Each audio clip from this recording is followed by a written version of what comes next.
Episode 1: Healing After Loss. Navigating bipolar disorder, divorce, and the journey to forgiveness.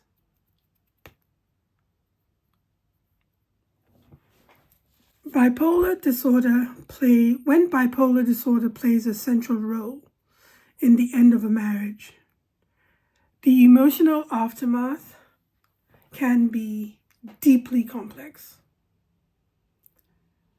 The collision of a mental illness and the end of a relationship brings intense feelings of guilt, anger, sorrow, and despair.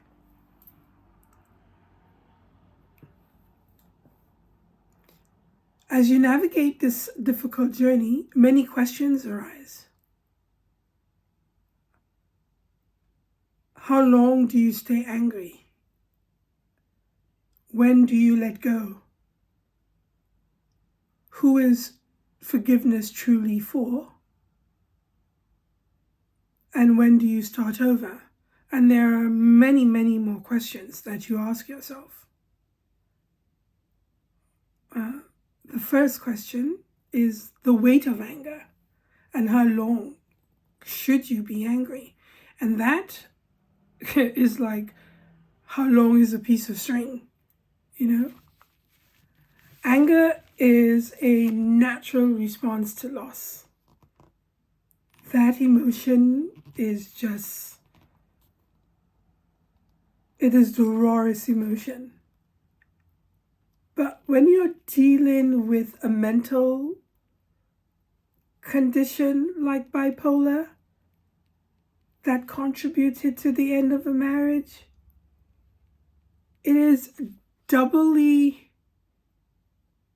frustrating because now you need to know where to direct the anger. Do you direct it to your ex-spouse alone? And believe you me, you want to direct it to your ex-spouse. But then you also have to direct it to yourself. The illness and the circumstances that led to the breakdown of the relationship.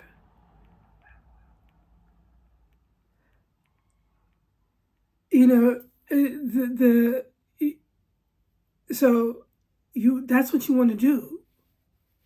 Then you have to then ask yourself,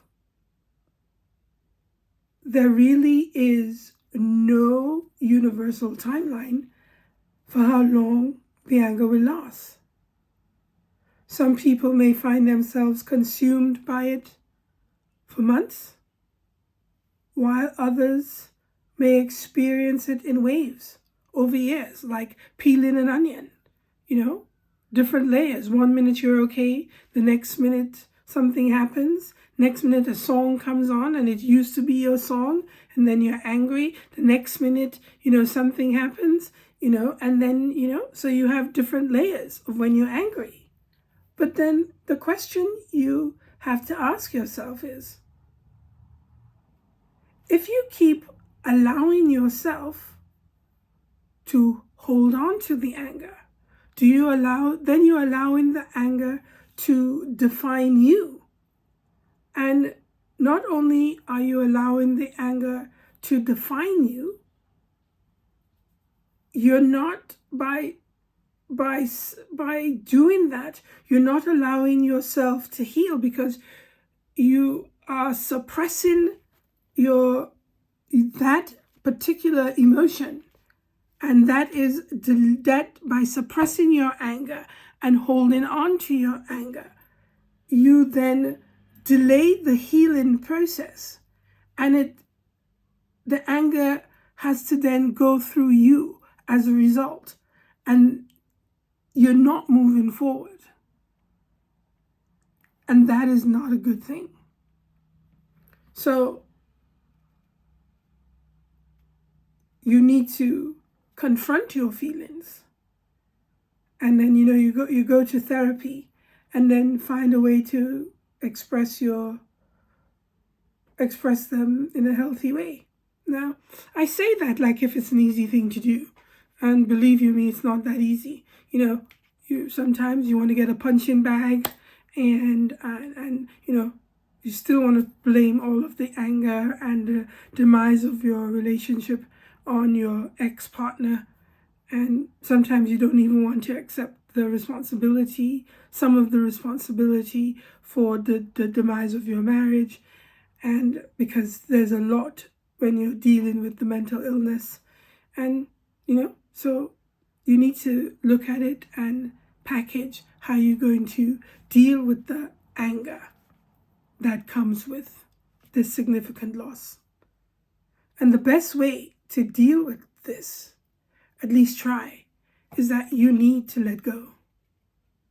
Letting go is the only way for you, the person, to get through, to find your inner peace, and for you to find your strength. And once again, this is not easy. It is not an easy thing. It's not like you're going to wake up and say, oh, I let go. It's not an easy. But letting go of the anger doesn't mean that you have forgotten what has happened. It means releasing the anger is releasing the hold over you. Because if you wake up every morning angry, the anger has to go through you. The anger has to go through you all the time. And that's nowhere to live, in addition to the fact that you are dealing with a mental illness. So if you constantly are angry, it is not helping. And so you have to let go because you want to be the best self that you can be.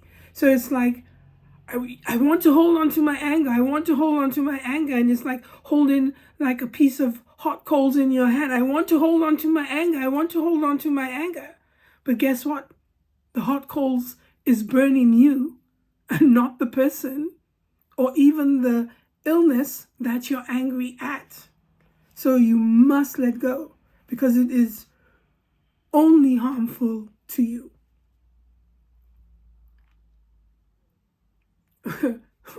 The process of letting go is also acknowledging that it's acknowledging the pain. And sometimes we don't want to acknowledge the pain. We want to mask the pain. We want to cover the pain. We want to pretend that the pain does not exist. Well, the pain does exist. Understanding the role that bipolar disorder played in your marriage and accepting that some things are beyond your control is the best thing that you can do. Because Sorry, I don't know that. I can assure you that you didn't sit there and say, my life is going really, really well. And, I have my children, I have my career, I have all of these things going for me. And, there's the one thing that I don't have, I've been keeping up with the Joneses and the Smiths and, I've got the car and I've got all of these things going. I think it's time for me to get on the mental health wagon and bipolar is my drug of choice. You know what I mean? So you really do need to realize that some things are beyond your control. So when you're sitting back and you're doing that post-mortem thing and you're looking at your relationship and you're reflecting on the good, the bad, the highs, the lows, You also have to recognize that bipolar disorder had an impact on your life, but it does not define your worth or your ability to have healthy relationships in the future. And that was a lesson that I had to learn.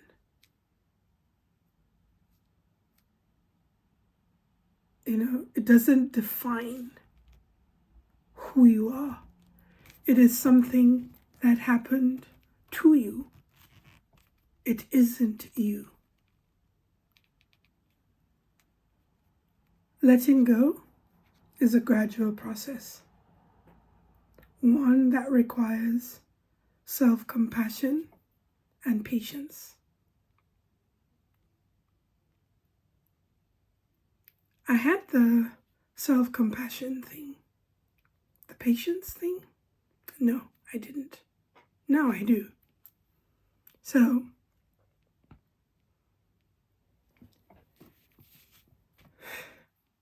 we come to a biggie, we come to a really big thing. Who is forgiveness for?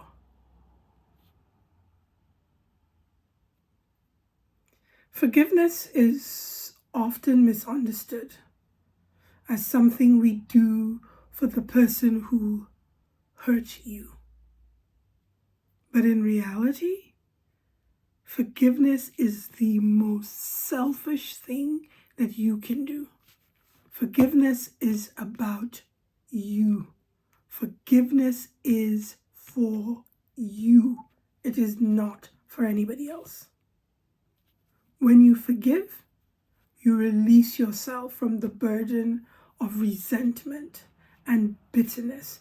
And believe you me, when you are going through a divorce that is not really of your own making and is because of the fact that you had the audacity to become unwell because of a mental illness, believe you me, there is a lot of resentment and bitterness. But you need to forgive yourself because you need to move on. Now, please do not misconstrue when I say forgive. You forgive, it doesn't mean that you forget what harm has been done or you forget the pain that you have endured. You do not. But if you want to free yourself from the cycle of negativity,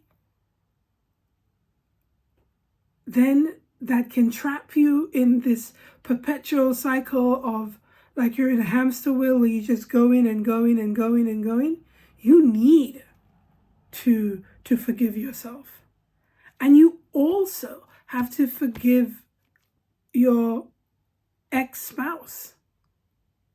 You need to do these things. It is crucial and it is important. It is important for you. It is important for your ex-spouse. It is so important. It is crucial so that you can reclaim your peace, your inner peace. I mean, bipolar is already destroying everything around you. It is destroying your family. It is destroying your career. It is trying to take your sanity. It is trying, in some cases, it takes your life. So you need to find your peace. It is important that you find and reclaim your peace.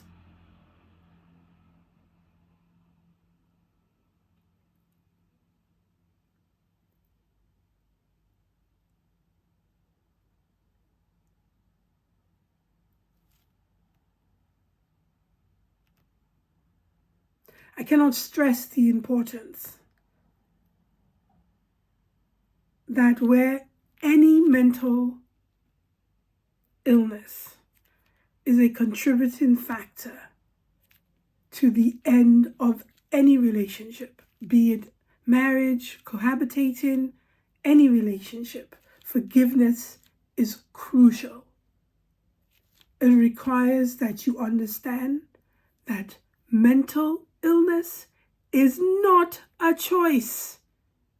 It is not like going shopping and picking up a designer bag or a pair of shoes or clothes. It is not a choice. You did not choose this. It is something that happened to you because of a predisposition of genetics, environmental factors, and or trauma. So please understand, this was not a choice, and that you did the very best that you could do with the tools that you had at the time.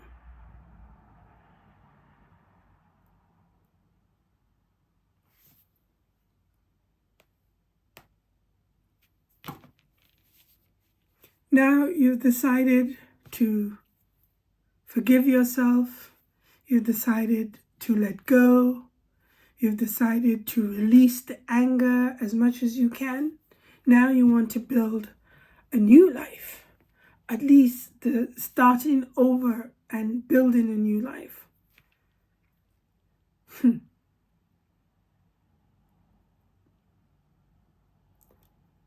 Starting over and building a new life when a marriage ends is daunting.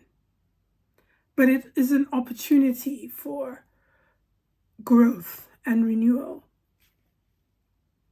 The first step when you're doing this is building a relationship with yourself. It's a relationship with self, acknowledging that you went through a trauma and you have to take care of you first. You have to love you first before you can say, I love you to anybody else. You need to say, Rachel, I love me with all of my quirks and all of my everything. I love me before I can say, I love John or Mark. Once you've done that, which might be, going to therapy and,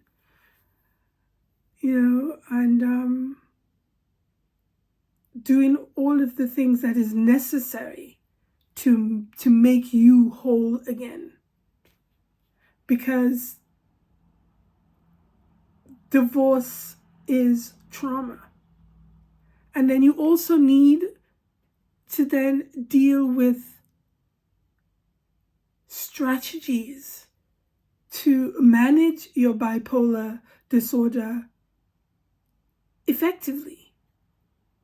The thing about bipolar, right, is that you can do everything right. You can take all of your medication. You can do everything and still have a relapse. So you need to then surround yourself with supportive friends and family who can then provide a strong foundation as you navigate this new chapter. Establish new routines that promote mental and emotional well-being. Engage in activities that bring you joy. Set small and achievable goals and gradually reintroduce yourself to the idea of building new relationships when you are ready. Remember, healing is not linear, and there will be setbacks. What's important is that you keep moving forward, no matter how slowly, because slow and steady always wins the race. Always wins the race. To conclude, divorce. To conclude, healing is a journey. Divorce is a profound loss, especially when bipolar disorder or any mental illness is part of the equation. The anger, the pain, the sorrow, the grief, the distress that you feel are real and they deserve attention. However, by allowing yourself to process the emotions, letting go anger, embracing forgiveness, taking steps to rebuild your life, you can find a path to healing. Forgiveness is for you. It is for no one else. It is to lighten your heart, to free your mind, and to allow yourself the grace to start over. Each day is a step forward in your journey. While the road may be long, with time, you can find peace, rediscover joy, and build a future filled with the hope and possibilities. Thank you for listening, and thank you for watching.